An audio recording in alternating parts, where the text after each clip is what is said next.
On a foggy Tuesday morning in Millhaven Heights, Richard Gomez's life was about to change forever.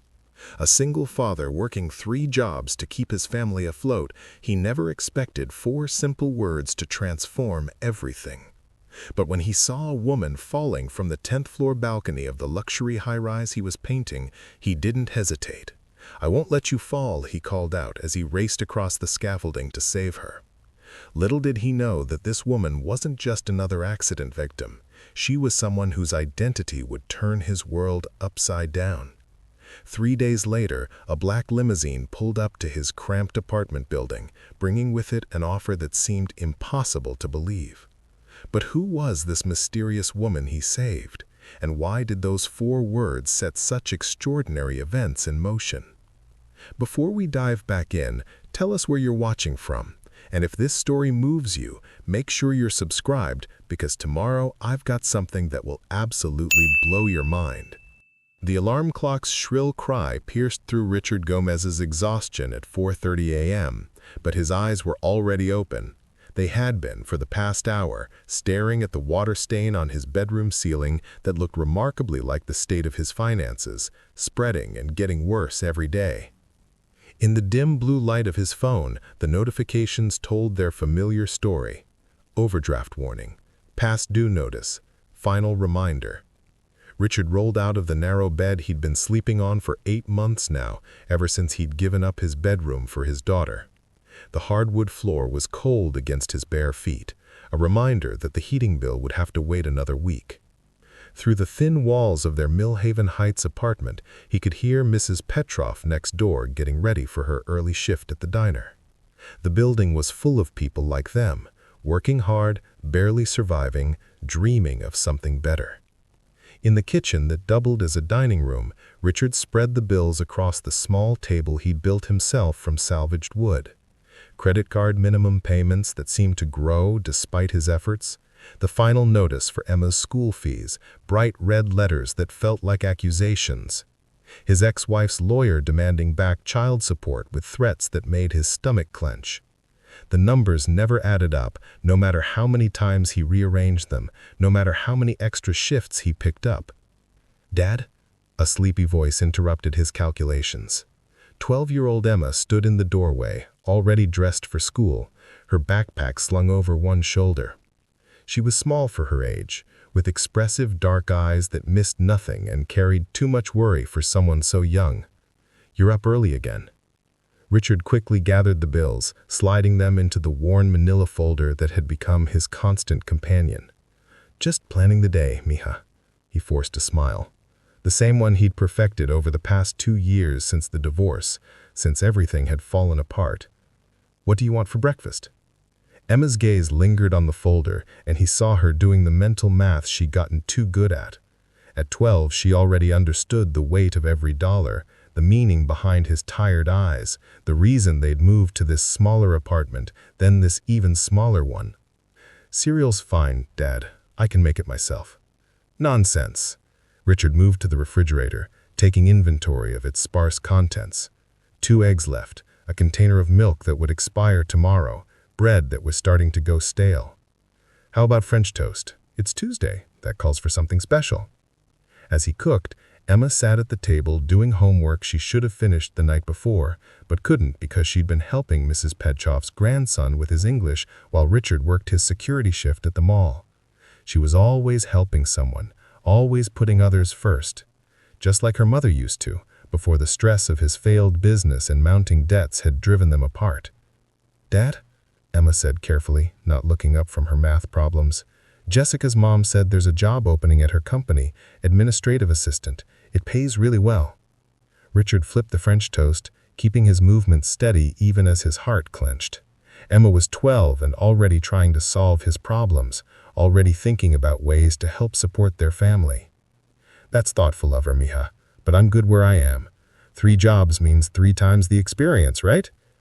It was a lie, and they both knew it.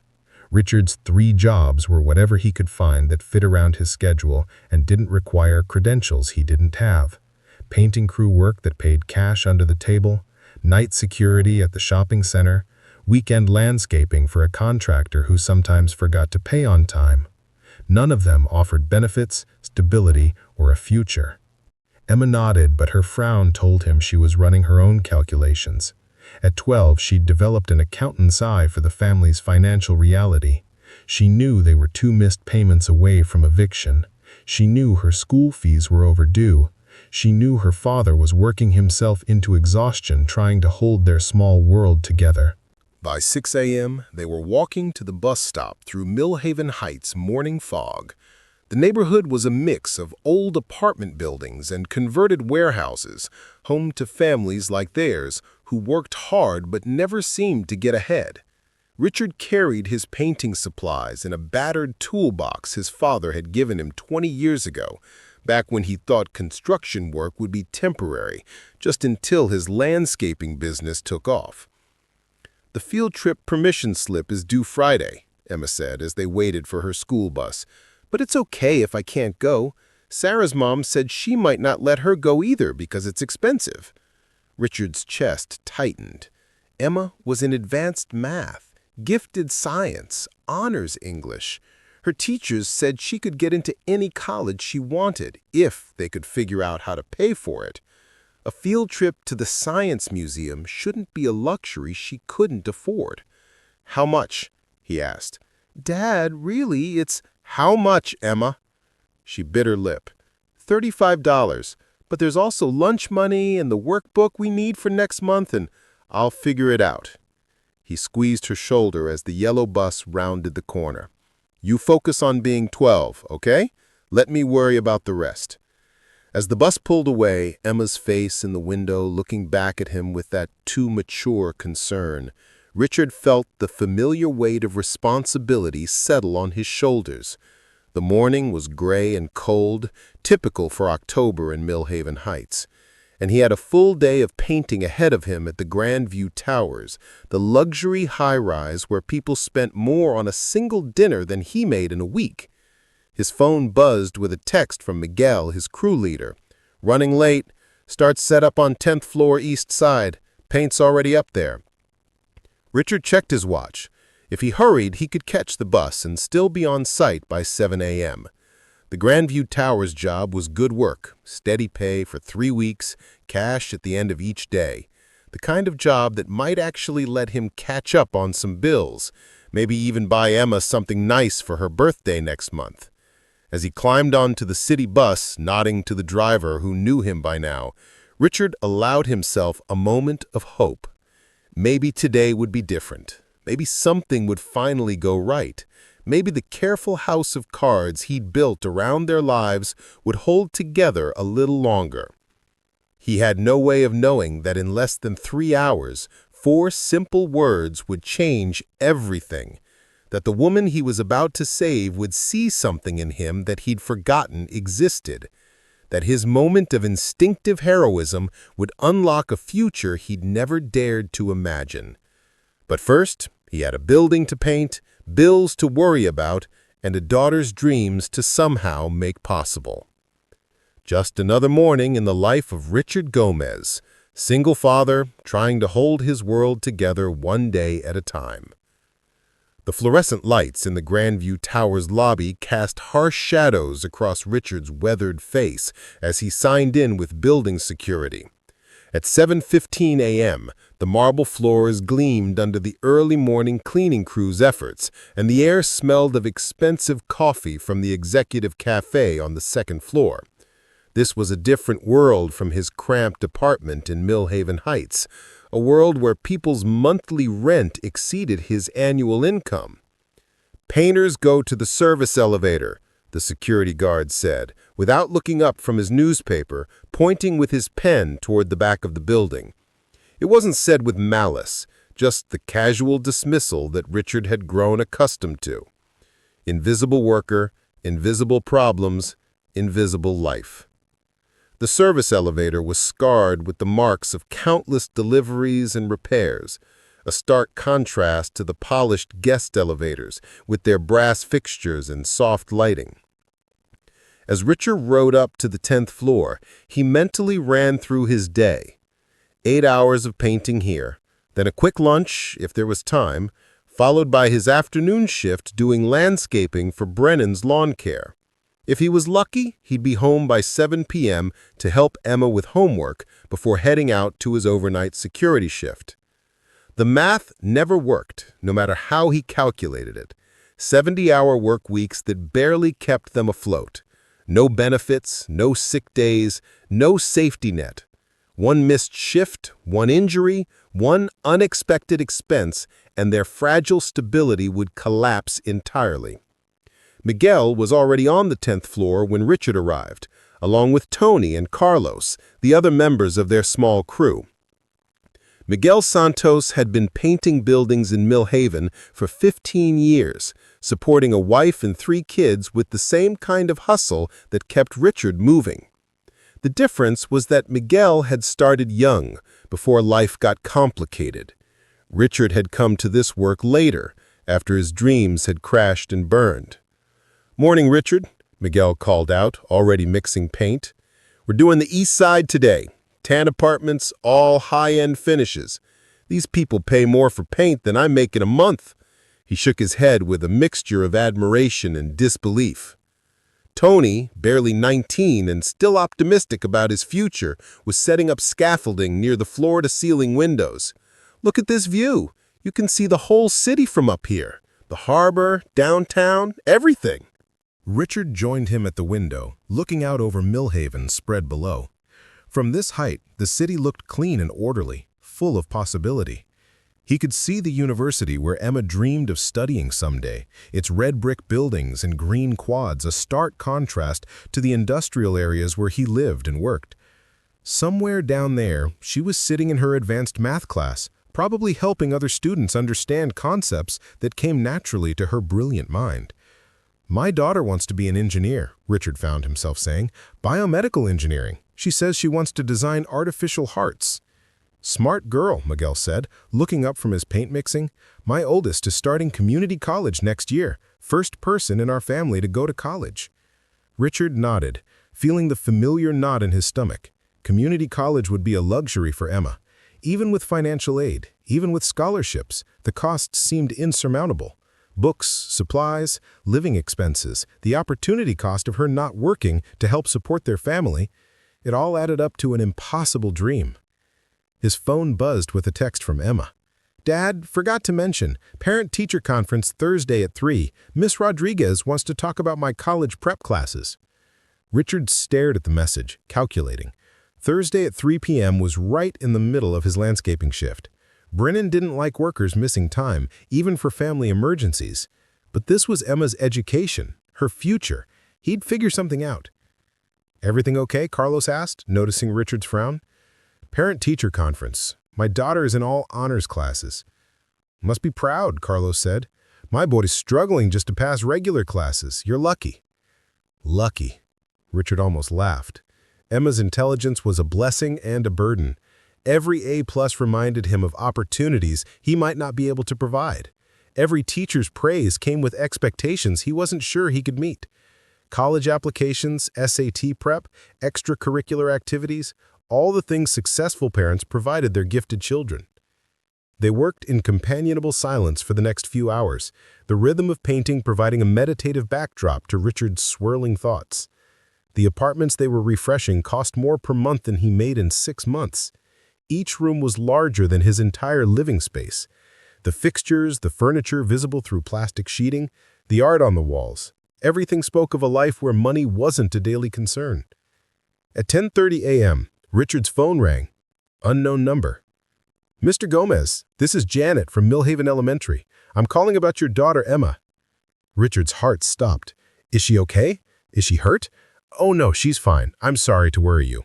I'm calling because her school fees are significantly overdue and we need to discuss payment arrangements." "The district policy requires—" "How much do I owe?" Richard interrupted, stepping away from his crew.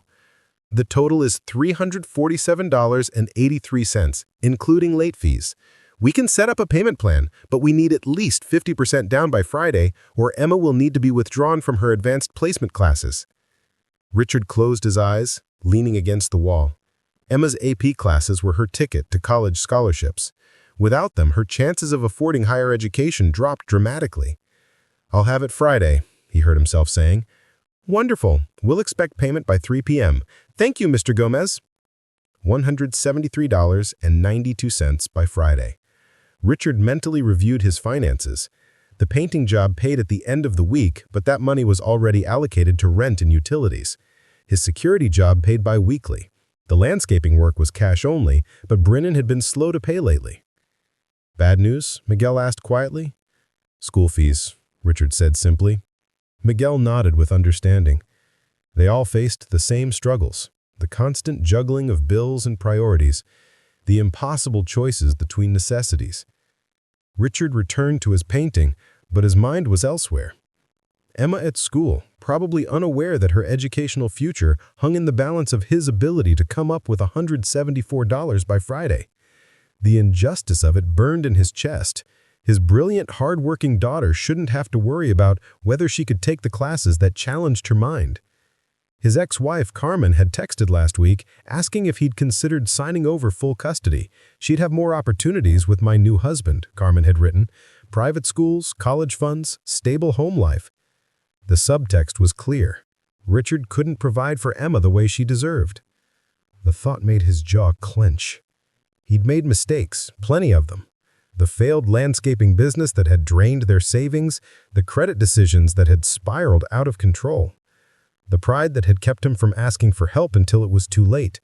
But Emma was his daughter, and he would find a way to give her the life she deserved, even if it killed him. "Richard," Tony called out, "can you give me a hand with this window frame?" Richard put down his brush and walked over to help, grateful for the distraction.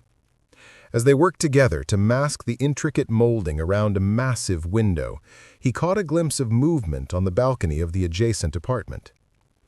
Through the glass, he could see a woman in business attire, pacing back and forth, talking animatedly on her phone. She looked stressed, her free hand gesturing as she spoke. "Someone's having a bad day," Tony observed. Richard nodded, but his attention had already returned to his own problems. $173.92. Emma's future. The parent-teacher conference he couldn't afford to miss. The bills stacking up on his kitchen table. The constant exhaustion that came from working 3 jobs and still falling behind. He had 2 hours left on this shift, then the rush to his landscaping job, then home just long enough to help Emma with homework before heading out to spend the night watching empty hallways at the shopping center. Another day in the life of Richard Gomez, single father, trying to hold his world together with determination and duct tape. But sometimes the universe has other plans. Sometimes 4 simple words spoken in a moment of crisis can change everything. And sometimes the person you save is the one person who has the power to save you back. Richard just didn't know it yet. At 11:47 a.m., the autumn wind picked up outside the Grandview Towers, rattling the massive windows that Richard and his crew had been carefully painting around all morning. The weather forecast had called for gusts up to 40 miles per hour, typical October conditions that made high-rise work more challenging. Richard paused in his brushwork, watching leaves swirl past the 10th floor windows like confetti in a snow globe. "Wind's getting stronger," Miguel observed, securing a paint can that had started to slide across the plastic-covered floor. "Might need to call it early if this keeps up." Richard's stomach tightened at the suggestion. Every hour of lost work meant money he couldn't afford to lose, especially with Emma's school fees looming over him like a thundercloud. He needed every penny from this job, and early dismissals weren't paid time. "We're fine," he said, returning to the detailed trim work around an ornate window frame. "Just need to be extra careful." The apartment they were working in belonged to someone whose monthly rent could have covered Richard's living expenses for half a year. Everything was pristine, expensive, untouchable. Crystal light fixtures that cost more than his truck, artwork that looked like it belonged in museums, furniture that seemed designed more for display than actual living. It was a world he could work in but never inhabit, a constant reminder of the vast distance between his reality and the life he dreamed of providing for Emma. His phone buzzed again, a text from Brennan. "Weather is bad, canceling afternoon landscaping, sorry." He stared at the message, feeling his carefully constructed day crumble. That was 4 hours of wages gone, money he'd already mentally allocated to Emma's school fees. He quickly calculated alternative options. He could ask Miguel about extra shifts, though painting work was unpredictable. He could see if the shopping center needed additional security coverage, though his supervisor rarely approved overtime. A sharp crack interrupted his thoughts. Through the window, he could see the scaffolding on the building's exterior swaying more dramatically in the wind. The metal framework groaned audibly, a sound that made all 4 painters stop what they were doing. "That doesn't sound good," Tony said, moving away from the windows. Carlos, who'd been working on the exterior scaffolding earlier, shook his head. Building inspector said that system was due for replacement. Management keeps putting it off because of the cost. Richard knew about cost-cutting measures. Every construction job he'd worked had stories of corners cut, safety margins reduced, maintenance deferred. When profit margins were tight, worker safety often became negotiable. It was the reality of working in an industry where you were replaceable, where asking too many questions about safety could mean losing your job. Through the glass doors leading to the apartment's balcony, Richard could see the woman he'd noticed earlier still pacing back and forth, still on her phone. Even from this distance, her agitation was obvious. Her free hand gestured sharply as she spoke, and she kept running her fingers through her dark hair in a gesture of frustration or stress. "Someone's having a bad day," Tony observed, following Richard's gaze. The woman was probably around 40, impeccably dressed in what looked like an expensive gray suit. Her posture spoke of authority and confidence, even in distress. This was someone accustomed to control, to having problems solved quickly and efficiently. I wonder what kind of crisis could rattle someone who lived in a place like this. Someone whose biggest worry was probably which luxury car to drive or which 5-star restaurant to choose for dinner. Another gust of wind shook the building, stronger this time. The lights flickered momentarily, and somewhere in the distance Richard could hear the wail of sirens. Emergency services were probably responding to weather-related incidents across the city. Fallen trees, power lines, maybe accidents caused by the increasingly dangerous conditions. Miguel's radio crackled to life. "All crews, this is dispatch. Weather service has issued a high wind warning. Recommend suspending exterior work and securing all equipment." "Copy that," Miguel responded, then turned to his crew. "All right, guys, let's wrap up what we can and call it a day. Safety first." Richard felt his chest tighten. Another short day meant even less money, putting Emma's school fees further out of reach. But he also knew Miguel was right. They'd all seen what happened when workers pushed too hard in dangerous conditions. Injuries meant medical bills none of them could afford, lost wages that could destroy a family's stability. As they began packing up their supplies, a new sound cut through the wind, a woman's voice, raised in what sounded like panic or anger. Through the balcony doors, they could see the woman's phone call had become more animated. She was no longer pacing, but standing at the balcony railing, gripping it with her free hand. "Everything okay over there?" Tony asked, though the soundproof glass made it impossible to hear her actual words. Richard paused in his packing, something about the scene triggering his protective instincts. The woman's body language had changed from frustration to something more desperate. She kept looking down at the street far below, then back at her phone, then down again. Her knuckles were white where she gripped the railing. "Miguel?" Richard said carefully. "Does that look right to you?" Miguel followed his gaze, his experienced eyes taking in the scene. "Maybe she's just upset about whatever business deal she's working on. These rich folks, they get dramatic about money sometimes." But Richard wasn't convinced. He'd seen desperation before. In the mirror during his darkest moments after the divorce, in the faces of other single parents at Emma's school events, in the eyes of his fellow workers when pink slips were handed out. There was something universal about human despair, regardless of zip code or bank account balance. The wind gusted again, this time strong enough to rattle the heavy balcony doors. Through the glass, they watched the woman stumble slightly, her grip on the railing tightening. She was still on the phone, but now she seemed to be shouting, her face twisted with emotion. "Should we—" Tony started to say, but his words were cut off by a sound that made all four men freeze. The scaffolding outside groaned loudly, then there was a sharp metallic crack. Through the window, they could see part of the exterior framework tilting at an alarming angle. The wind caught it like a sail, and suddenly the entire structure was swaying violently. "Holy shit!" Carlos breathed. "That whole thing's gonna come down!" But Richard wasn't looking at the scaffolding anymore. His attention was fixed on the adjacent balcony, where the woman had dropped her phone and was now gripping the railing with both hands. The wind had intensified dramatically, and her hair whipped around her face as she struggled to maintain her balance. That's when Richard saw it. A loose piece of the failing scaffolding caught by the wind and hurling directly toward the woman's balcony. She couldn't see it coming, focused as she was on whatever crisis had consumed her phone call.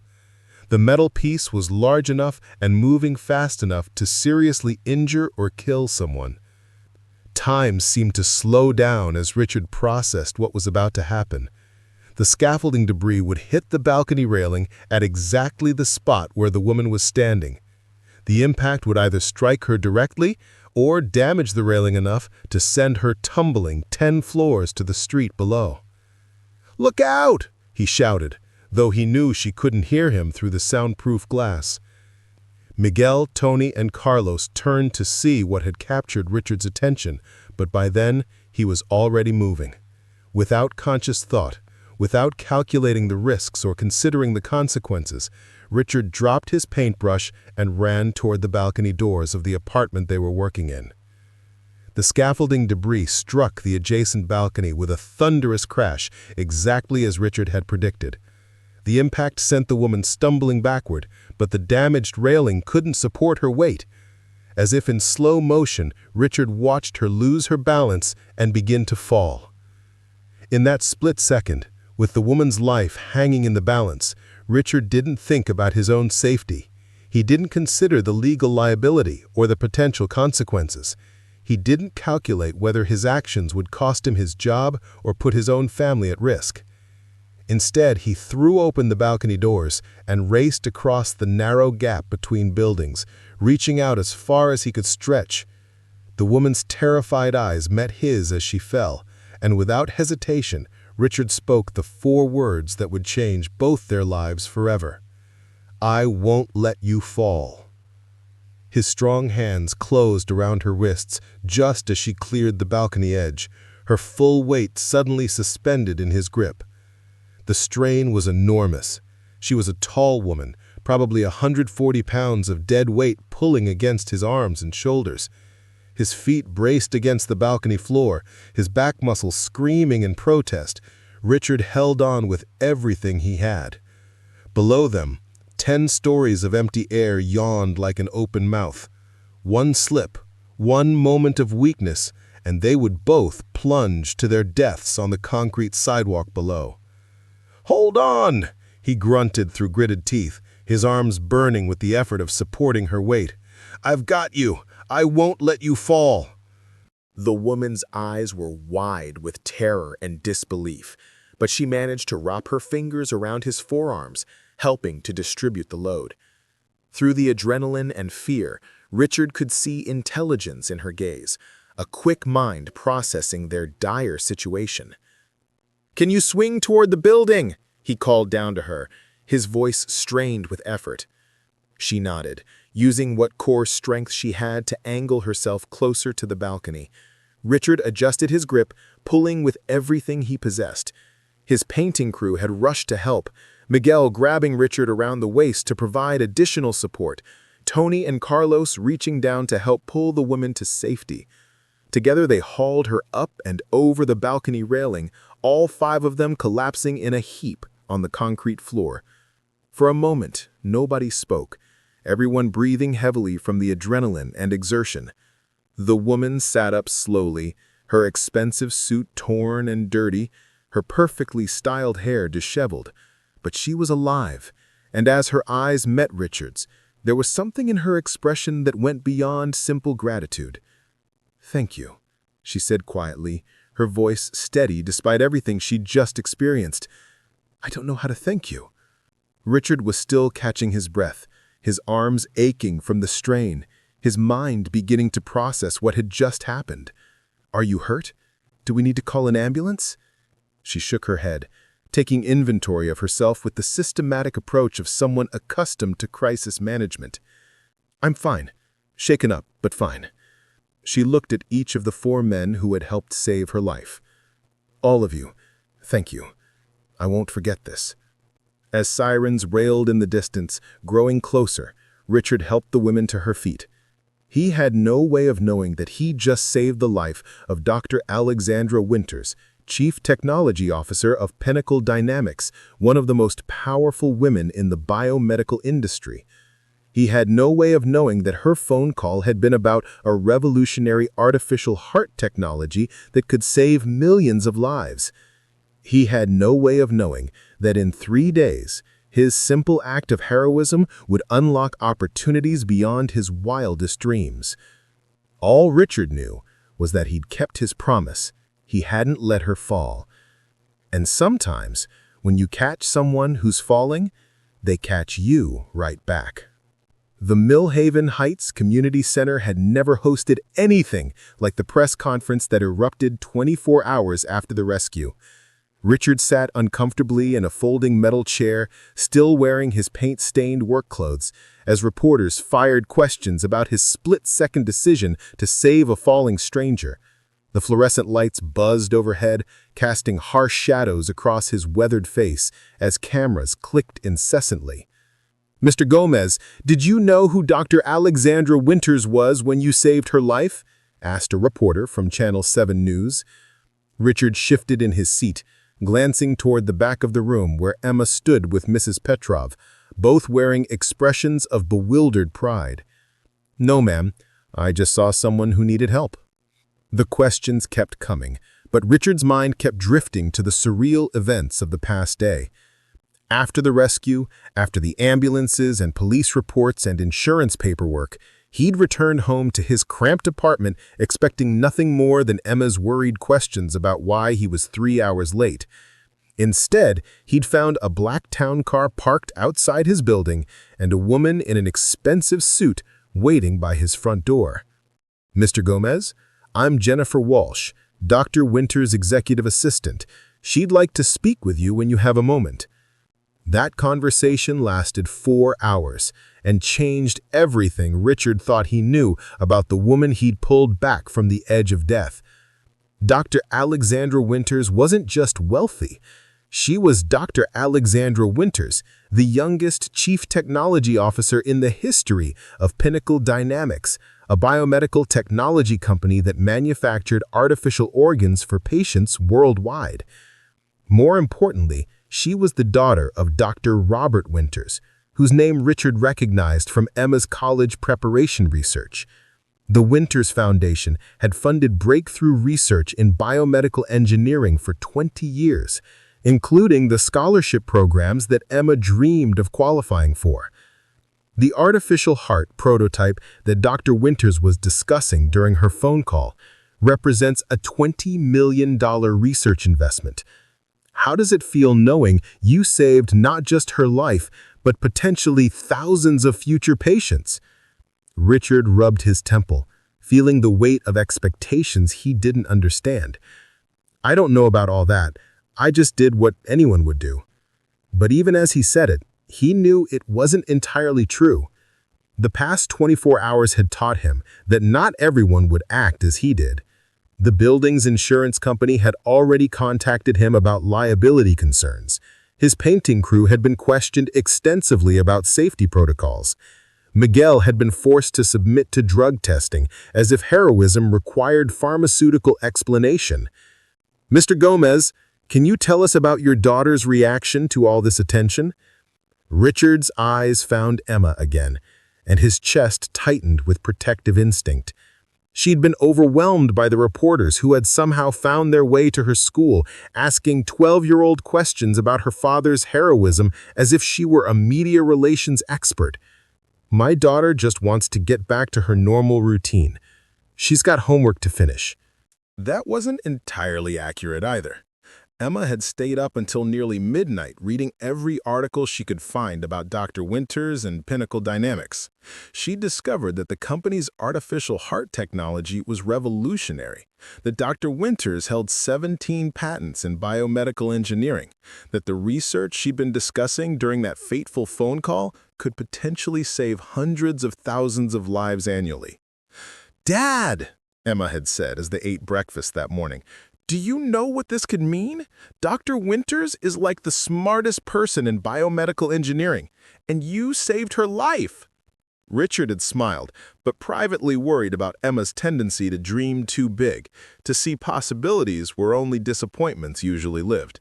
He'd learned to manage his own expectations, to focus on practical concerns like school fees and grocery money, rather than impossible dreams of dramatic life changes. The press conference wrapped up with promises from Dr. Winters' representatives that she would personally thank Richard once she'd recovered from her ordeal. Richard gathered his things and headed for the exit, desperate to return to the familiar challenges of his 3 jobs and overdue bills. But Emma intercepted him in the hallway, her eyes bright with excitement and possibility. "Dad, Mrs. Rodriguez wants to meet with us tomorrow. She says there might be scholarship opportunities because of all this publicity." "Mija, don't get your hopes too high," Richard said gently, the same warning he'd been giving himself for the past 24 hours. "This will all blow over in a few days, and we'll be right back where we started." Emma's expression grew serious, showing that mature wisdom that never failed to break his heart. "Maybe, but what if it doesn't? What if this is our chance?" That evening, after Emma had finished her homework and gone to bed, Richard sat at his kitchen table with the bills spread out before him, just like every other night. The numbers hadn't changed. Emma's school fees were still due, rent was still a struggle, and his 3 jobs still weren't enough to provide the life his daughter deserved. His phone buzzed with a text from an unknown number. "Mr. Gomez, this is Dr. Alexandra Winters. Would you be available to meet tomorrow afternoon? I have something important to discuss with you." Richard stared at the message for a long time before responding. "I have to work until 3 p.m., but I could meet after that." The response came quickly. "Perfect. My driver will pick you up at your apartment at 3:30. Thank you again for everything." Richard set down his phone and looked around his cramped apartment, the water stain on the ceiling, the salvaged furniture, and the pictures of Emma's achievements taped to the refrigerator. Tomorrow, he would meet with one of the most powerful women in biomedical technology. But tonight, he was still Richard Gomez, a single father struggling to make ends meet. The next afternoon, Richard stood outside his apartment building in his cleanest shirt and only tie, watching a sleek black sedan navigate the potholes of Millhaven Heights. The car looked as out of place in his neighborhood as he imagined he would look wherever Dr. Winters wanted to meet. The driver, a professional man in his 50s, emerged and opened the rear door with practiced efficiency. "Mr. Gomez, Dr. Winters is waiting for you at Pinnacle Dynamics." The drive through downtown Millhaven revealed a side of the city Richard rarely saw. While he worked in the shadows of gleaming office buildings and luxury high-rises, he'd never actually been inside any of them. The Pinnacle Dynamics headquarters occupied an entire city block, its glass and steel facade reflecting the afternoon sun like a crystal monument to innovation and success. Dr. Winters met him in the lobby personally, which surprised Richard. He'd expected assistants and intermediaries, but not the woman whose life he'd saved, extending her hand in greeting as if they were old friends. "Richard, may I call you Richard? Thank you so much for coming." Up close, without the chaos of rescue and media attention, Dr. Alexandra Winters was smaller than he'd remembered, but her presence filled the space around her. She wore a simple gray dress and minimal jewelry, but everything about her spoke of competence and authority. "Thank you for inviting me, Dr. Winters. Please, call me Alex.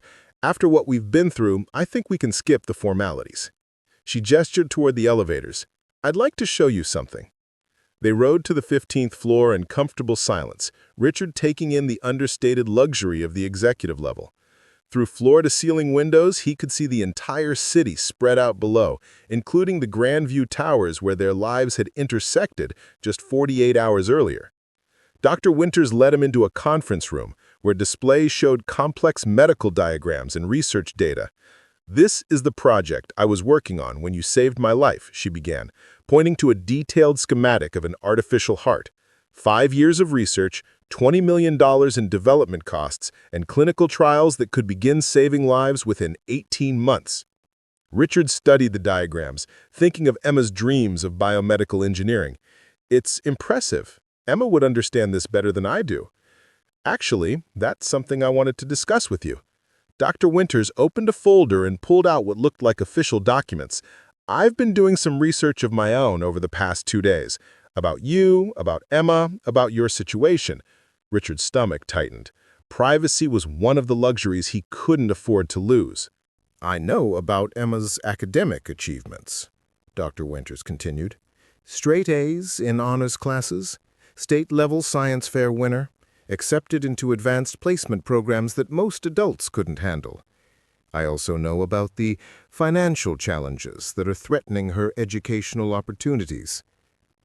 The room felt smaller suddenly, the weight of Richard's failures exposed under fluorescent lights and professional scrutiny. "Richard, what you did for me wasn't just heroic, it was instinctive. You saw someone in danger and acted without regard for your own safety. That kind of character is rare, and it's exactly what I need for a project I've been developing." She opened another folder, this one containing architectural plans and business projections. "Pinnacle Dynamics is opening a new manufacturing facility here in Millhaven. We need someone to oversee operations, someone who understands both mechanical systems and human nature, someone who can take complex technology and make it work in the real world." Richard looked at the plans, trying to process what she was suggesting. "Dr. Winters, I appreciate this, but I'm a painter. I don't have the education or experience for something like this." "You have something more valuable than credentials, Richard. You have integrity. You have the ability to make split-second decisions under pressure. And you have a daughter whose dreams align perfectly with our company's mission." She opened another folder, this one containing architectural plans and business projections. "Pinnacle Dynamics is opening a new manufacturing facility here in Millhaven. We need someone to oversee operations, someone who understands both mechanical systems and human nature, someone who can take complex technology and make it work in the real world." Richard looked at the plans, trying to process what she was suggesting. "Dr. Winters, I appreciate this, but I'm a painter. I don't have the education or experience for something like this."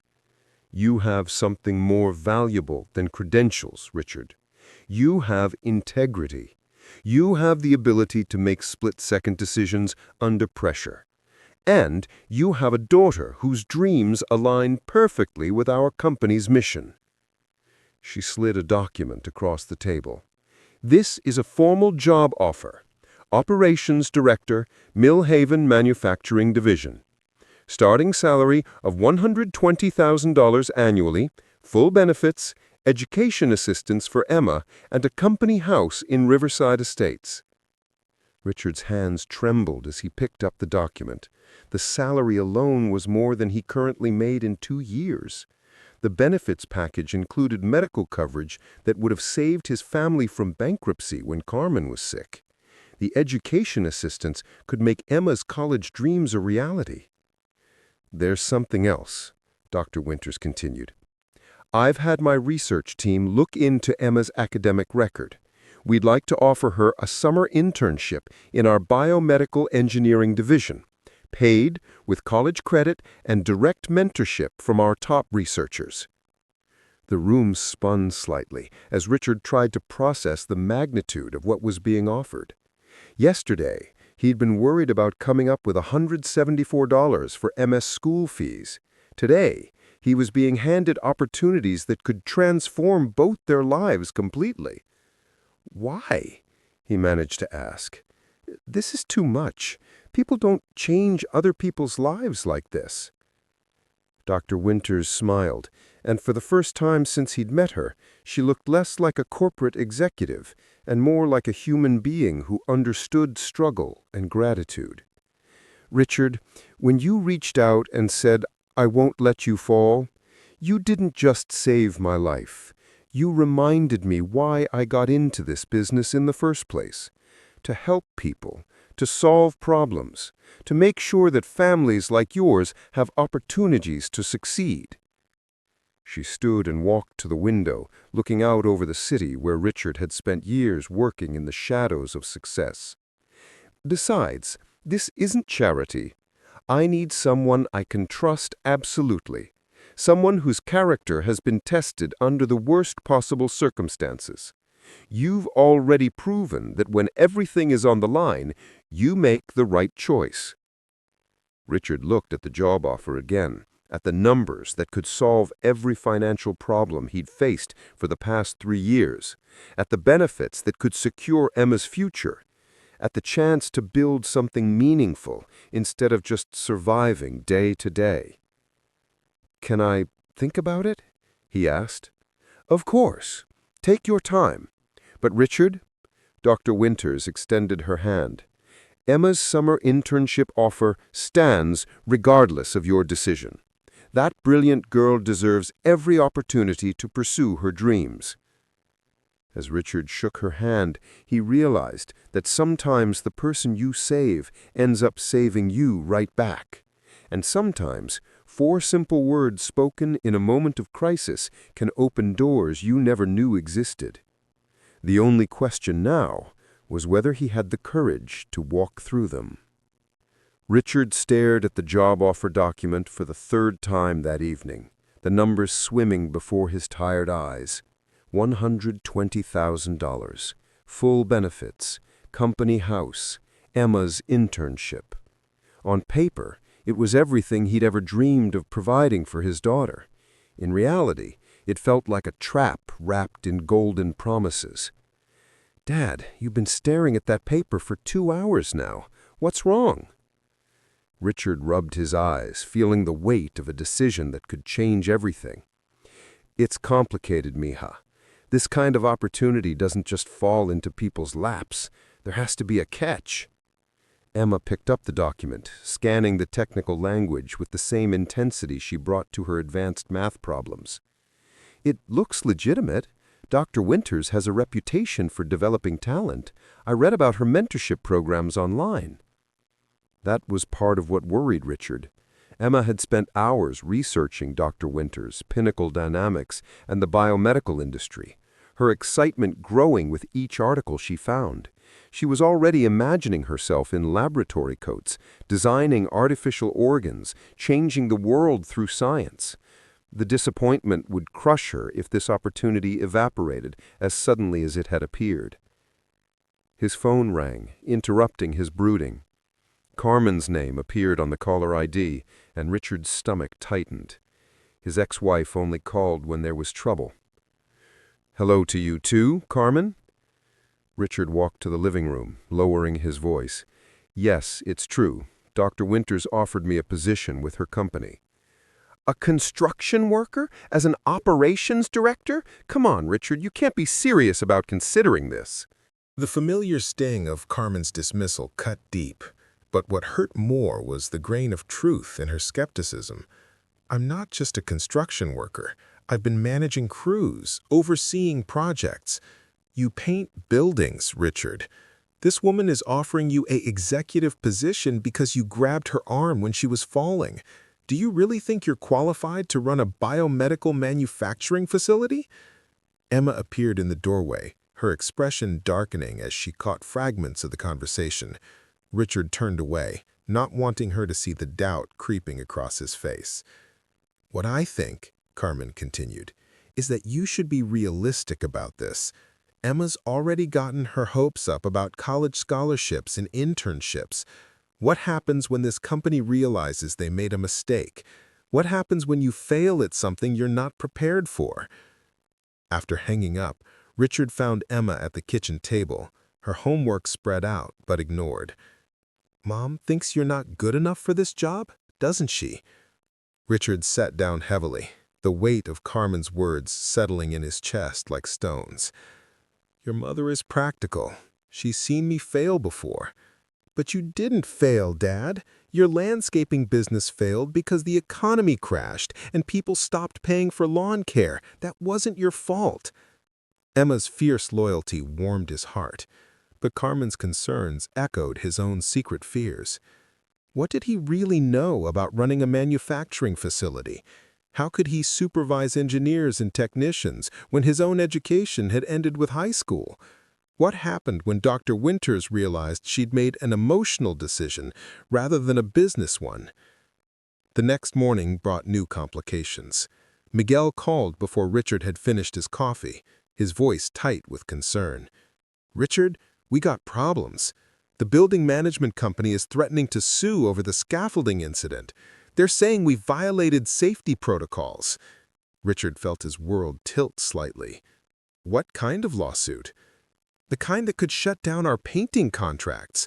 They're claiming the rescue created liability issues, that we should have called security instead of taking action ourselves.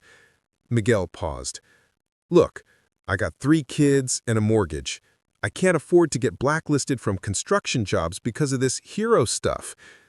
The message was clear. Richard's moment of heroism was becoming a liability for the people who depended on him. His painting crew, his current employers, even the building management companies that hired them. Everyone was suddenly nervous about the legal and insurance implications of his rescue. By noon, Richard had received calls from 2 other contractors canceling his scheduled work.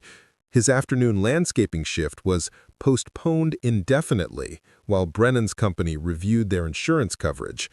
Even his security job at the mall was in jeopardy, the supervisor expressing concerns about unwanted media attention. So let me get this straight, Emma said when he explained the situation over lunch. You saved someone's life, and now people are punishing you for it? It's not that simple, mija. Businesses have to protect themselves from lawsuits. Insurance companies don't like heroes. They like predictability. Emma's jaw set in the stubborn expression she'd inherited from both her parents. That's stupid. You did the right thing. The right thing doesn't always pay the bills. That afternoon, Dr. Winters called personally, her voice carrying notes of frustration that matched Richard's own mood. Richard, I've been hearing disturbing reports about contractors canceling your work. Is this true? Word gets around fast in the construction industry. Companies don't want workers who create liability issues. This is outrageous. You're being penalized for an act of heroism. Let me make some calls. No. Richard's response came quickly, instinctively. Thank you, but no. I don't need you fighting my battles. There was silence on the line before Dr. Winters spoke again, her tone more careful. I understand your pride, Richard, but this is exactly why I need someone like you at Pinnacle Dynamics, someone who does the right thing regardless of the consequences. After the call ended, Richard sat in his truck outside Emma's school, watching other parents pick up their children. Most drove newer vehicles, wore cleaner clothes, and carried themselves with the confidence that came from financial stability. He wondered if he was fooling himself by considering Dr. Winters' offer. Maybe Carmen was right. Maybe he was just a painter who'd gotten lucky once. Emma climbed into the passenger seat, her face bright with excitement.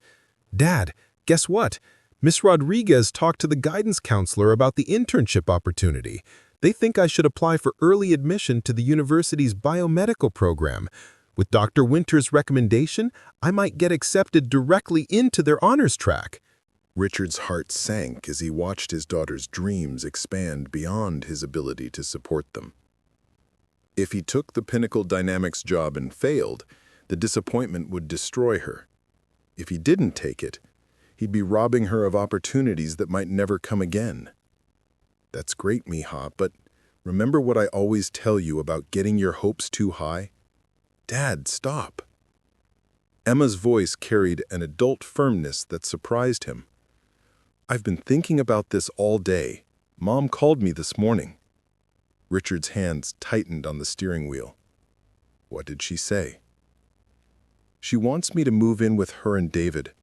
She says they can provide better opportunities, that I shouldn't limit myself because of your financial situation." Emma's voice remained steady, but Richard could see tears gathering in her eyes.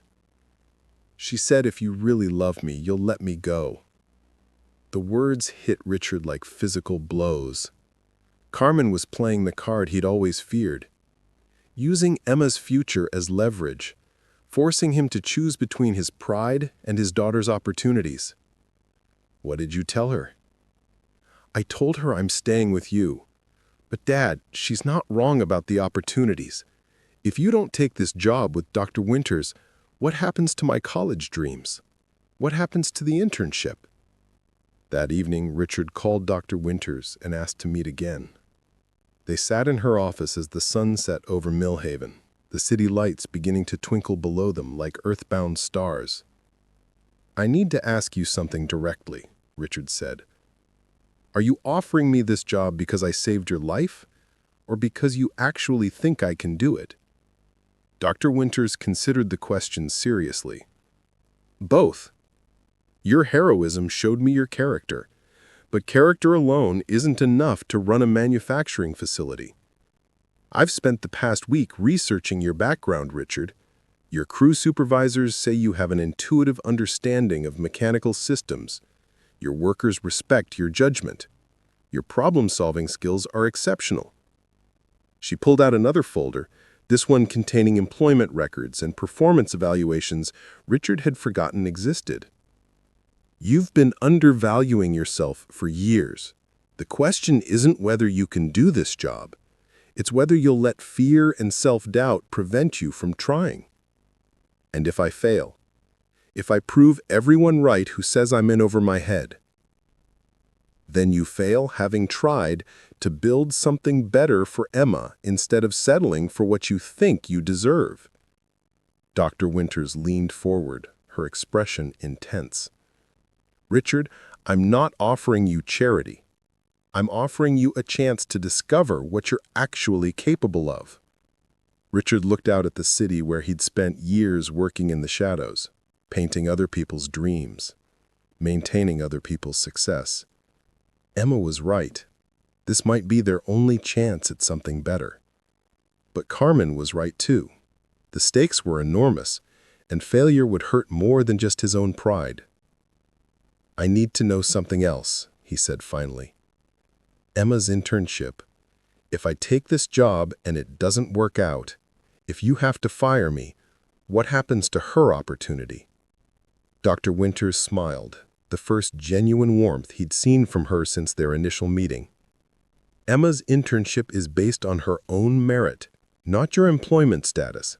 That brilliant girl has earned her chance regardless of what you decide." Richard felt something shift inside his chest, a weight he'd been carrying for months beginning to lift. If Emma's future was secure regardless of his choice, then this decision became simpler. Not easy, but simpler. "All right," he said, extending his hand. "When do I start?" As they shook hands, Richard realized he was stepping across a threshold he could never cross back over. Tomorrow, he would stop being Richard Gomez, struggling single father, and become Richard Gomez, operations director. The question wasn't whether he was ready for the challenge. The question was whether the challenge was ready for him. Richard's first day at Pinnacle Dynamics began at 6 a.m. in the company's executive parking garage, where he sat in his battered pickup truck staring at the gleaming sedans and luxury SUVs that surrounded him. The contrast felt like a metaphor for everything wrong with this situation. He didn't belong here, among people who wore $1,000 suits and discussed quarterly projections over organic coffee. But Emma had been awake at 5:30, making him breakfast and checking that his shirt was pressed properly. "You've got this, Dad," she said with the fierce confidence of someone who believed in him more than he believed in himself. That faith was the only thing that got him out of the truck and through the marble lobby of his new workplace. Jennifer Walsh, Dr. Winter's assistant, met him at the executive elevator with a tablet full of schedules and introductions. "Your office is on the 14th floor, Mr. Gomez. Dr. Winters wants to start with facility tours today, then move into operational briefings tomorrow." The elevator ride felt like ascending to another planet. Each floor they passed represented divisions of the company Richard barely understood: research and development, clinical trials, regulatory affairs, international marketing. Names and departments that sounded impressive, but felt completely foreign to someone whose previous job had been mixing paint and climbing ladders. Dr. Winters was waiting in what would apparently be his office, a space larger than his entire apartment, with floor-to-ceiling windows overlooking downtown Millhaven. The desk was mahogany, the chairs leather, the technology so advanced it seemed to operate by telepathy rather than conventional controls. "Welcome to Pinnacle Dynamics, Richard," Dr. Winters said, but something in her tone suggested this wasn't just a routine orientation. "Before we begin the official tour, there's something we need to discuss. Something I should have told you during our initial conversation." Richard felt his stomach drop. Here it was, the catch he'd been expecting, the revelation that would explain why a successful CEO had offered a life-changing opportunity to a complete stranger. Dr. Winters opened a file on her desk, revealing photographs and documents that looked decades old. "Tell me, Richard, what do you know about your father's work before he became a construction supervisor?" The question caught Richard completely off guard. His father, Miguel Gomez, had died when Richard was 19, leaving behind memories of a hard-working man who'd built houses and never talked much about his past. He was always in construction, started as a laborer, worked his way up to supervisor. Why? Because your father wasn't just a construction worker, Richard. He was Miguel Gomez, one of the most innovative mechanical engineers of his generation. Dr. Winters spread the photographs across the desk, images of a younger Miguel in laboratory coats, standing beside complex machinery, holding patents and awards. Richard stared at the photographs, trying to reconcile these images with his memories of a man who'd come home covered in sawdust and concrete dust every evening. "That's impossible. My father never went to college. He barely spoke English when he immigrated from Mexico." "Your father held 3 engineering degrees from Universidad Nacional Autónoma de México. He came to this country in 1978 with groundbreaking research on precision manufacturing systems." Dr. Winters pulled out a patent document dated 1982. "This design from micro-calibration mechanisms, it's still being used in our artificial organ manufacturing today." The room felt like it was spinning slightly.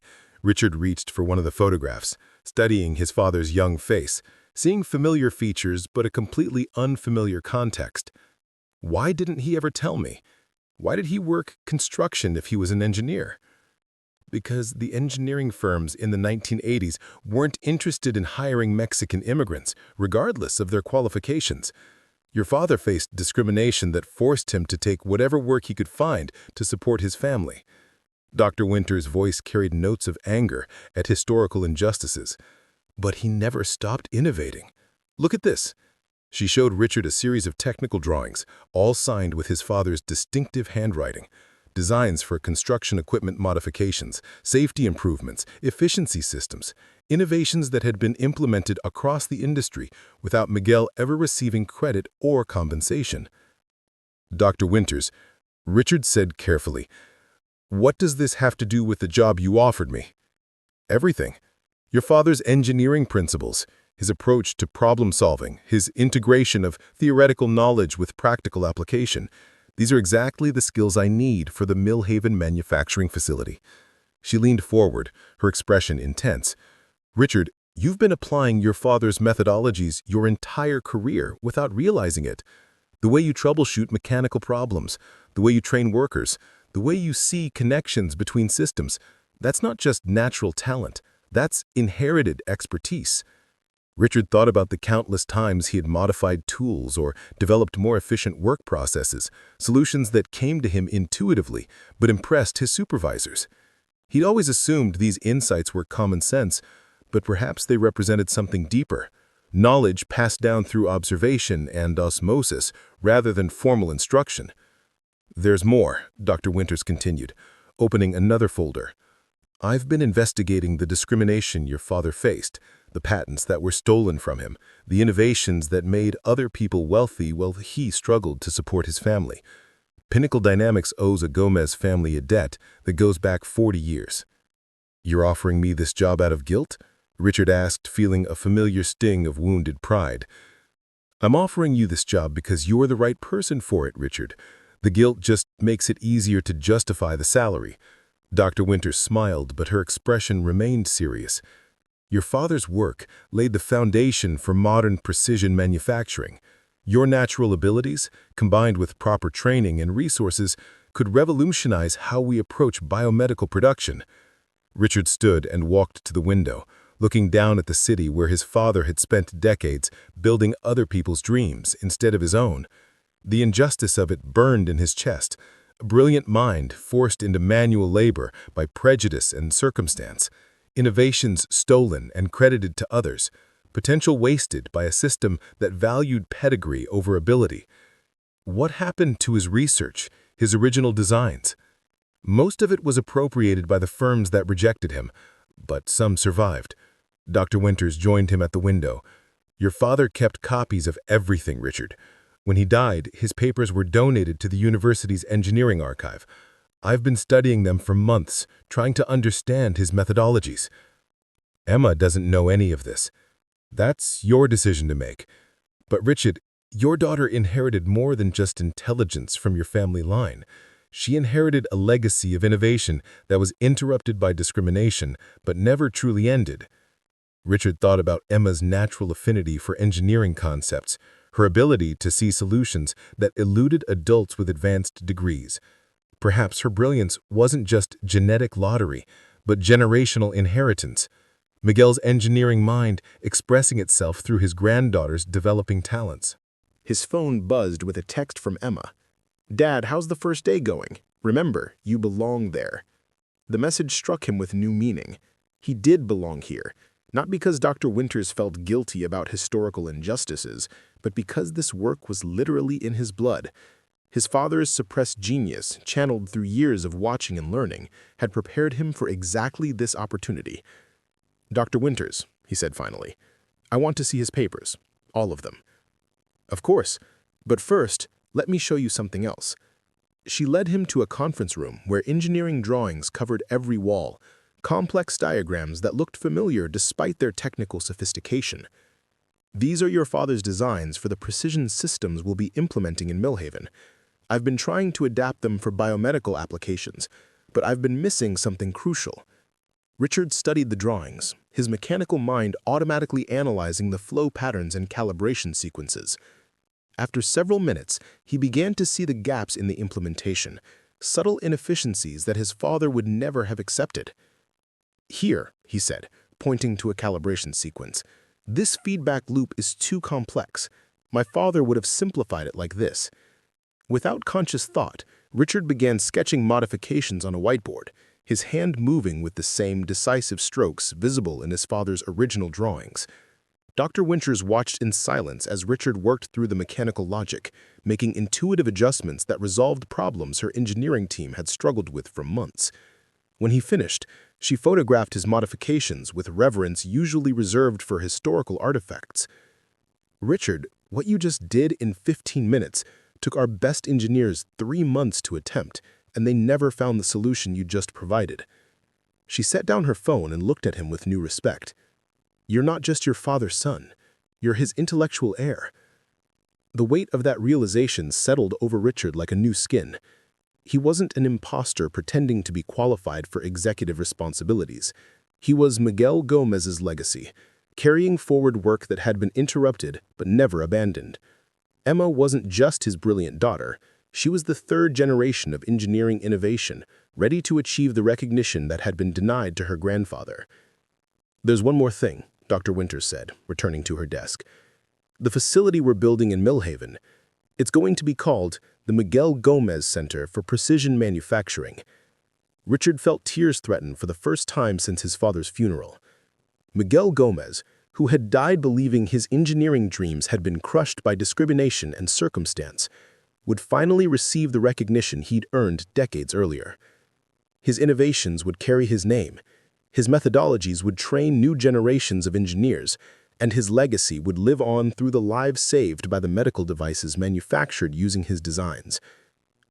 "Thank you," Richard said simply, understanding now that this opportunity was about more than economic advancement or professional development. It was about historical justice, generational healing, and the restoration of a family's interrupted destiny. As they began the facility tour, Richard walked differently, not as someone pretending to belong, but as someone coming home to work he'd been preparing for his entire life. His father's ghost walked beside him, finally vindicated, finally honored, finally free to continue the innovations that discrimination had forced underground. Emma would learn all of this tonight over dinner in their cramped apartment that would soon become just a memory. She would understand that her engineering dreams weren't just personal ambitions, but family destiny, that her grandfather's suppressed brilliance lived on in her developing mind. And tomorrow, Richard would begin building the future his father had dreamed of but never lived to see. A future where brilliance was recognized regardless of accent or origin, where innovation flourished without regard to pedigree, where the name Miguel Gomez would finally receive the respect it had always deserved. The truth had emerged at last, and with it the understanding that sometimes the most important rescues happen across generations, lifting up not just individuals, but entire family legacies that had been forced underwater by circumstances beyond their control. 6 months later, Richard stood in the main production floor of the Miguel Gomez Center for Precision Manufacturing, watching the morning shift change with the satisfaction of someone who had built something meaningful from the ground up. The facility hummed with quiet efficiency, its state-of-the-art equipment producing artificial heart components with tolerances measured in thousandths of an inch. Every machine bore his father's engineering fingerprints, adapted and refined for 21st century biomedical applications. The transformation hadn't been without challenges. Those first weeks had tested every assumption Richard held about his own capabilities. Learning the regulatory requirements for medical device manufacturing, understanding the complex supply chains that delivered raw materials from 6 different countries, managing a team of engineers who had initially questioned his qualifications. Each day had brought new obstacles that seemed designed to prove Carmen's skepticism justified. But gradually, something remarkable had happened. The same intuitive understanding of mechanical systems that had made Richard an effective painter and landscaper began expressing itself in sophisticated manufacturing processes. When a calibration issue threatened to delay production by 3 weeks, Richard recognized the problem immediately. A feedback loop inefficiency identical to one he'd seen his father solve on construction sites 20 years earlier. "Mr. Gomez, the morning production report," said Maria Santos, his production coordinator.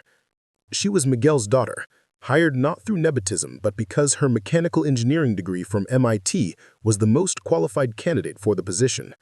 The symmetry wasn't lost on either of them. The children of working-class immigrants, now running a facility that bore their father's combined legacies. Richard reviewed the numbers with practiced efficiency. Production targets exceeded by 8%. Quality control metrics in the green zone. 0 safety incidents for the 93rd consecutive day. The facility was performing better than Pinnacle Dynamics' most optimistic projections. Validation that Dr. Winters' faith in unconventional leadership had been justified. Through the floor-to-ceiling windows of his office, Richard could see Emma in the research laboratory, working alongside Dr. Patricia Chen, Pinnacle Dynamics' chief biomedical engineer. At 13, Emma was the youngest intern in company history, but her contributions to the artificial valve design team had already resulted in 2 patent applications bearing her name. Her summer internship had extended into a year-round mentorship program, with her regular school schedule adapted to accommodate her work at the facility. "Dad, look at this," Emma called from the lab doorway, holding a prototype device no larger than a quarter. We figured out how to reduce the valve housing by 30% without compromising functionality. Dr. Chen says it could make the surgery less invasive for pediatric patients. Richard examined the device, marveling at its elegant simplicity. The design principles were unmistakably those his father had developed decades earlier.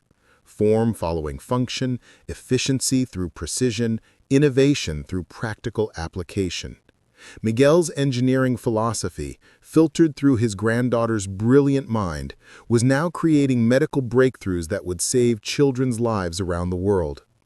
"Your grandfather would be proud," Richard said, meaning it more than Emma could possibly understand. The mention of Miguel had become natural in their conversations. After Richard had shared the truth about his father's hidden engineering career, Emma had thrown herself into studying her grandfather's archived papers with the same intensity she brought to everything else. She'd found connections between his 1980s manufacturing innovations and current biomedical applications that had impressed Dr. Winter's entire research team. "Emma's already talking about dual majoring in mechanical and biomedical engineering," Dr. Chen said, joining them from the lab. "IMT is very interested in her early admission application, especially with her research portfolio." MIT, the same university where Maria Santos had earned her engineering degree, where Emma's grandfather had been denied opportunities 40 years earlier because of accent and origin. The circle was closing, generational wrongs being made right through talent recognized and nurtured, rather than suppressed and ignored. Richard's phone buzzed with a message from Dr. Winters. "Board meeting at 2 p.m. Quarterly review and expansion planning. Bring the Tokyo proposal." The Tokyo proposal represented the next phase of Pinnacle Dynamics' growth, establishing manufacturing facilities in Asia using the Miguel Gomez methodologies. Richard would oversee the international expansion, training engineers in precision manufacturing techniques while ensuring that his father's innovations received proper recognition in global markets. "Will you be traveling to Japan next month?" Emma asked, having overheard the message notification. "Looks like it. Want to come along? Their robotics labs are supposed to be incredible." Emma's face lit up with excitement, then grew thoughtful. "Can I bring my research notes? I've been working on micro-robotics applications for valve insertion procedures." Richard smiled, remembering his own 12-year-old self helping his father repair construction equipment without understanding the engineering principles behind the work. Emma was doing similar learning, but with full knowledge of the family legacy she was inheriting and expanding. The afternoon board meeting took place in Pinnacle Dynamics' main conference room, where Richard now sat as an equal among executives who initially viewed him with polite skepticism. 6 months of exceptional facility performance had earned their respect, but more importantly, it had earned their trust in his strategic judgment. The Millhaven facility is operating at 112% of projected capacity. Quality metrics exceed industry standards by significant margins, and our production costs are 15% below initial estimates. "Richard, would you walk us through the expansion proposal?" Richard stood and activated the presentation display, comfortable now with the technology that had once intimidated him. The slide showed manufacturing layouts, staffing projections, and timeline estimates for facilities in Tokyo, Singapore, and Frankfurt. Each proposal incorporated lessons learned from the Millhaven success, scaling Miguel Gomez methodologies to serve global markets. "The key insight from our first facility," Richard explained to the board, "is that precision manufacturing requires more than advanced equipment. It requires cultural integration of quality principles at every level of operation." He clicked to the next slide, showing training program curricula. "We're not just exporting machinery and processes, we're developing educational frameworks that can adapt Miguel Gomez methodologies to local manufacturing traditions." Board member Patricia Hoffman raised her hand. "What's our timeline for full international deployment?" 18 months for Phase 1 facilities, with full production capacity within 30 months. Emma will be starting her sophomore year at MIT by then, and I'd like her involved in the European facility planning as part of her advanced studies program. The casual mention of Emma's future at MIT, spoken as established fact rather than hopeful possibility, represented a transformation in Richard's thinking that went beyond professional confidence. He was no longer the single father worried about affording his daughter's school fees. He was the operations director planning international expansions while ensuring his daughter's educational path integrated seamlessly with family legacy and corporate growth. After the meeting, Dr. Winters walked with Richard through downtown Millhaven towards the parking garage. The city had changed too, with new businesses opening to serve the facility's workers, housing developments expanding to accommodate incoming engineers, and the university establishing new biomedical programs to train local students for high-tech careers. "Any regrets about leaving the painting business?" Dr. Winters asked with a smile. Richard considered the question seriously. He missed the simplicity of those early morning hours mixing colors and planning the day's work. He missed the physical satisfaction of transforming surfaces with careful brush strokes. But he didn't miss the financial stress, the constant juggling of insufficient resources, or the feeling that his potential was being wasted on work that anyone could do. "I miss some aspects of it," he said honestly, "but I don't miss feeling like I was trapped in a life that was smaller than what I could handle." They paused outside the building where Richard had once painted exteriors for contractors who barely knew his name. Now, he entered through the front lobby as Dr. Winters' partner in expanding medical technology that would save lives across multiple continents. The symbolism wasn't lost on either of them. "Richard, there's something else I want to discuss with you." Dr. Winters pulled out her phone and showed him a news article. "The National Association of Manufacturing Engineers wants to present you with their Innovation Leadership Award. It's recognition for developing training methodologies that bridge practical experience with advanced technical education." The award represented more than personal achievement. It was validation of Miguel's suppressed contributions to American manufacturing. Acknowledgement that innovative engineering could emerge from unexpected backgrounds, and proof that discrimination had cost the country decades of potential innovation.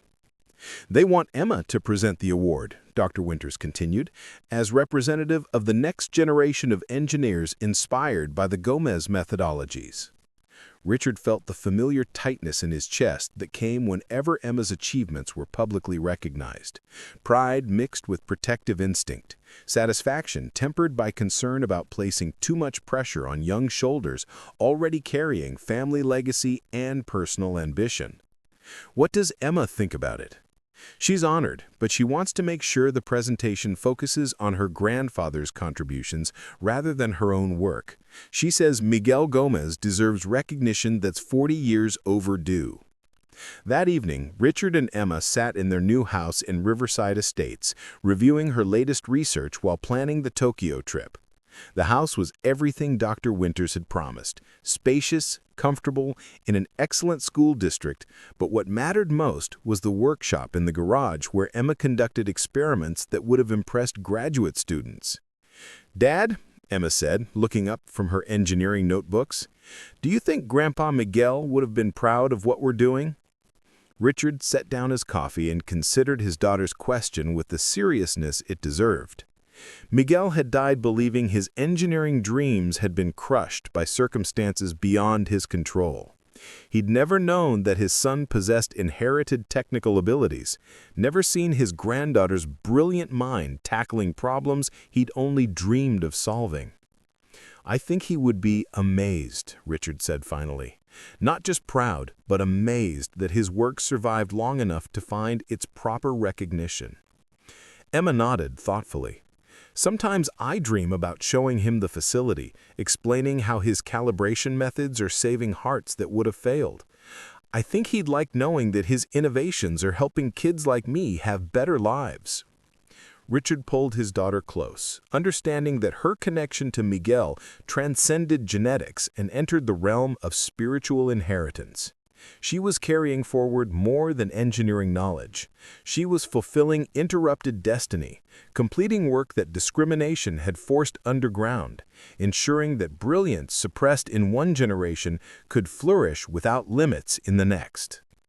Outside their window, Millhaven spread out in evening lights, a city transformed by the collision of heroism and opportunity, historical justice and technological innovation.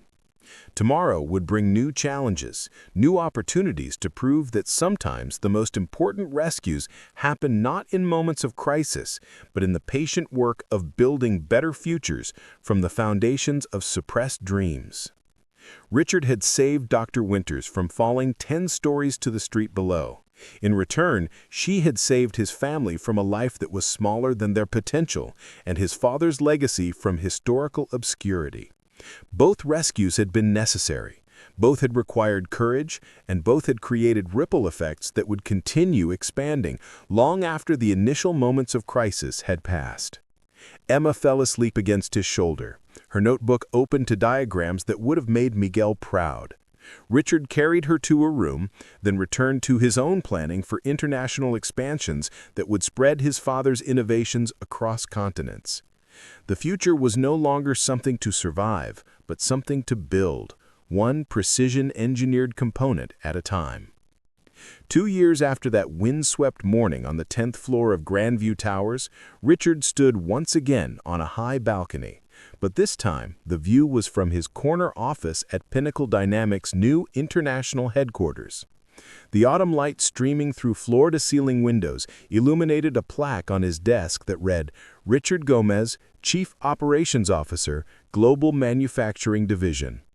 The promotion had come with responsibilities spanning 4 continents and the satisfaction of knowing that Miguel's engineering principles were now improving medical outcomes from Tokyo to Frankfurt.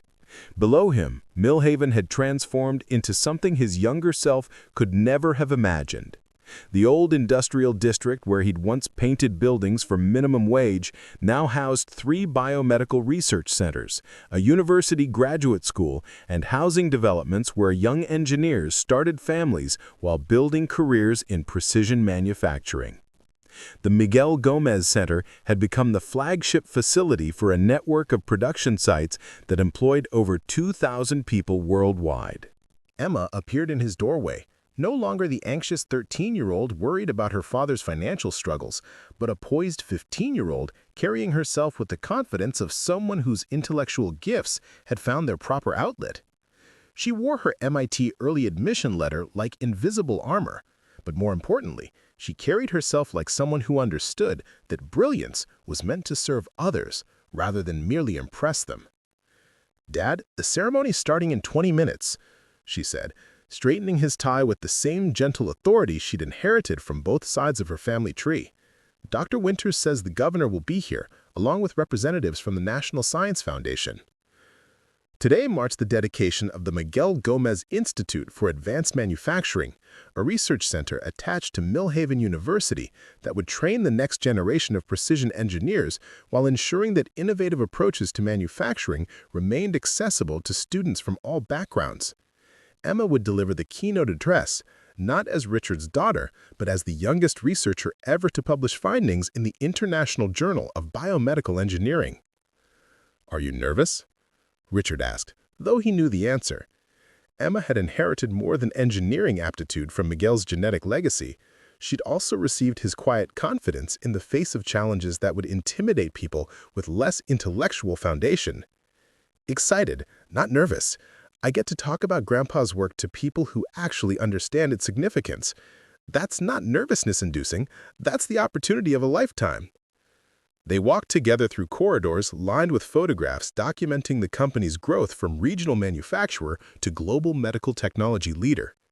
Richard paused at his favorite image, a black-and-white photograph of Miguel from 1983, standing beside a prototype machine he designed for calibrating construction equipment. The photo had been discovered in university archives and now occupied a place of honor among portraits of Nobel laureates and industry pioneers. "I wish he could see this," Emma said, following her father's gaze. "I think he can," Richard replied. meaning it in ways that transcended religious belief and entered the realm of generational continuity. Miguel's innovations lived on in every artificial heart valve manufactured using his precision calibration methods. His problem-solving approaches guided engineering decisions made in research centers he'd never seen. His legacy had achieved the kind of immortality that came from ideas so fundamental they became woven into the fabric of technological progress. The dedication ceremony took place in the Institute's main auditorium, where 500 guests represented the intersection of academic research, industrial application, and public policy. Richard recognized faces from his journey. Dr. Winters, now serving as Pinnacle Dynamics Chief Executive Officer, Maria Santos, who had accepted the position of Institute Director, Miguel from his old painting crew, wearing a suit and representing the Millhaven Construction Workers Educational Foundation. Governor Patricia Hoffman spoke first, acknowledging the economic transformation that had followed Pinnacle Dynamics' expansion into the region. The Miguel Gomez Institute represents more than technological advancement. It represents our commitment to recognizing innovation regardless of its origin, nurturing talent regardless of its background, and ensuring that the next generation of engineers comes from every community in our state. Dr. Winters followed with remarks that placed the Institute within the broader context of American manufacturing competitiveness. Miguel Gomez's engineering principles, precision through simplicity, innovation through practical application, excellence through attention to detail, these aren't just manufacturing methodologies. They represent approaches to problem-solving that can transform any industry willing to embrace them. Then it was Emma's turn. Richard watched his daughter approach the podium with the same calm confidence she brought to laboratory work. Her prepared remarks balanced carefully between technical precision and emotional resonance. My grandfather Miguel Gomez died believing his engineering dreams had been defeated by circumstances beyond his control. He never knew that his son had inherited his mechanical intuition, never saw his granddaughter applying his methodologies to medical research, never understood that his innovations would eventually save lives on every continent. She paused, looking directly at Richard before continuing. But the tragedy of his suppressed potential also teaches us something crucial about innovation in America. Brilliance exists in every community, in every family, in every immigrant's suitcase of dreams deferred but never abandoned. Our challenge isn't just to recognize innovation when it comes wrapped in familiar packaging. It's to find and nurture genius wherever it emerges, whatever language it speaks, whatever accent colors its explanations of revolutionary ideas. The audience responded with sustained applause, but Richard's attention was caught by movement in the back of the auditorium. Carmen had arrived, accompanied by her husband David and their 2 young children. Richard's ex-wife had driven 3 hours to attend Emma's keynote address, her face reflecting complex emotions as she watched her daughter command an audience of engineering professionals and policy makers. After the ceremony, Carmen approached Richard and Emma near the reception area. The years since their divorce had softened the sharp edges of their relationship, transforming old resentments into a mutual respect for successful co-parenting despite challenging circumstances. "Emma was incredible up there," Carmen said, genuine pride evident in her voice. "I recorded the whole speech to show her half-siblings when they're older. She gets the public speaking confidence from your side of the family. I would have been terrified at her age." Emma hugged her mother warmly, then introduced her to Dr. Winters and several research colleagues. Richard watched the interaction with satisfaction, understanding that Emma's success belonged to both parents, despite their different contributions to her development. Carmen had provided emotional intelligence and communication skills that balanced Miguel's inherited technical abilities. As evening fell over Millhaven, Richard and Emma found themselves alone in his office, looking out over the city lights that now included illuminated signs for biotechnology companies, engineering firms, and graduate student housing complexes. The transformation was complete but ongoing. Each month brought new businesses, new families, new opportunities for young people who might otherwise have been forced to leave their hometown to find careers that challenged their intellectual capabilities. "Dad," Emma said, settling into one of his visitors' chairs, "do you ever think about what would have happened if you hadn't saved Dr. Winters? If the wind hadn't blown that scaffolding debris toward her balcony?" Richard considered the question seriously. Alternative histories were dangerous territory for anyone who had experienced significant life changes, but Emma's curiosity was philosophical rather than regretful. I think about it sometimes, but I've come to believe that opportunities have a way of finding people who are ready for them. If it hadn't been Dr. Winters, it would have been something else, some other moment when preparation met chance and created possibility. You mean Grandpa's engineering knowledge would have found expression somehow? I mean that good people doing good work eventually get recognized, even if it takes longer than justice would require. Richard turned to face his daughter fully. Emma, your success isn't just the result of one rescue on one windy morning. It's the result of generations of Gomez family intelligence finally finding the resources and recognition it deserved. Emma nodded thoughtfully, then pulled out her tablet and showed him her latest research project, micro-robotic systems for minimally invasive cardiac surgery. The work represented collaboration between Pinnacle Dynamics engineering teams, MIT's robotics laboratory, and medical centers in 3 different countries. At 15, she was already contributing to innovations that would save lives for decades to come. The prototype testing starts next month, she explained, scrolling through technical diagrams that looked like art to Richard's appreciative but non-technical eye. If the initial results are positive, we could begin clinical trials while I'm still in college. Richard marveled at his daughter's casual discussion of research timelines that extended into her adult career. The anxiety that had once consumed him, worrying about school fees, college applications, career opportunities, had been replaced by the pleasant challenge of keeping up with Emma's expanding intellectual horizons. His phone buzzed with a text from Dr. Winters. Congratulations on another successful facility launch. The Singapore team reported first-day production exceeding all projections. Miguel's methodologies continue changing the world. The Singapore facility represented the newest application of precision manufacturing principles to global markets, with local engineers trained in Miguel's methods of calibration while adapting techniques to regional manufacturing traditions. Each international expansion validated Dr. Winters' original insight that innovative approaches to complex problems could transcend cultural and linguistic boundaries. Emma, Richard said, looking up from his phone, how do you feel about visiting Singapore next month? The new facility team wants to meet the youngest member of our research family. Emma's face lit up with excitement, then grew thoughtful. Can we stop in Mexico City on the way back? I want to visit the university where Grandpa Miguel earned his engineering degrees. Dr. Martinez from their archives department has been helping me research his original thesis work. The request represented closure of another generational circle. Miguel's Mexican education, dismissed by American employers in the 1980s, would finally receive recognition through his granddaughter's international academic collaborations. Emma's research would build on foundations laid at Universidad Nacional Autónoma de México, validating the worth of knowledge that discrimination had forced underground for 40 years. As they prepared to leave the office, Richard paused at the photograph of Miguel, remembering the evening 2 years ago when he'd sit in his cramped apartment kitchen, struggling to pay Emma's school fees while working 3 jobs that barely kept them afloat. The transformation from that desperate father to this confident executive felt simultaneously impossible and inevitable.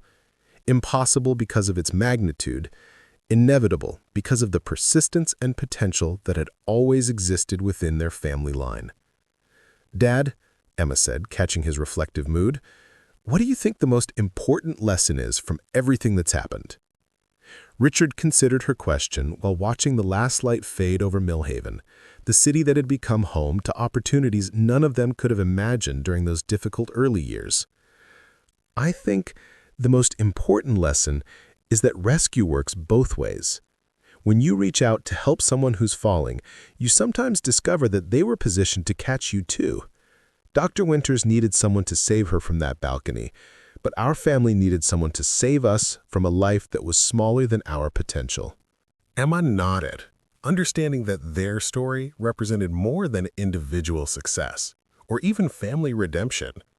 It demonstrated the possibility of mutual salvation. how acts of instinctive kindness could create opportunities for multiple generations to achieve recognition that historical circumstances had previously denied. They walked together through the evening quiet corridors of Pinnacle Dynamics, past laboratories where tomorrow's medical breakthroughs were being developed using precision manufacturing techniques perfected by a Mexican immigrant whose genius had been suppressed by discrimination but never truly defeated.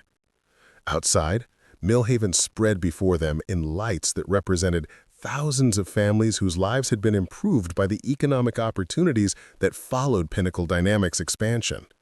The ripple effects of one moment of heroism on a windy October morning continued expanding, touching lives and creating possibilities that would echo through generations yet to come. Richard had promised not to let Dr. Winters fall, and he had kept that promise with 4 simple words and 2 strong hands.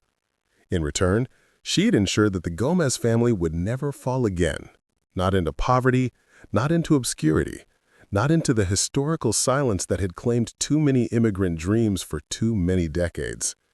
As they drove home through streets lined with biotechnology companies and engineering firms, Richard understood that the most profound rescues happen not in moments of crisis, but in the patient work of building systems that prevent people from falling in the first place. The Miguel Gomez Institute would graduate engineers who would save lives through precision manufacturing. Emma would develop medical technologies that would heal hearts around the world. And somewhere, in classrooms and workshops and research laboratories not yet built, the next generation of innovators was preparing to carry forward work that discrimination could delay but never permanently destroy. In the end, the most important falls to prevent were not from balconies, but from hope itself. And in that rescue, Richard Gomez had succeeded beyond his wildest dreams. Up next, you've got 2 more standout stories right on your screen. If this one hits the mark, you won't want to pass these up. Just click and check them out. And don't forget to like, subscribe, and turn on the notification bell so you don't miss any upload from us.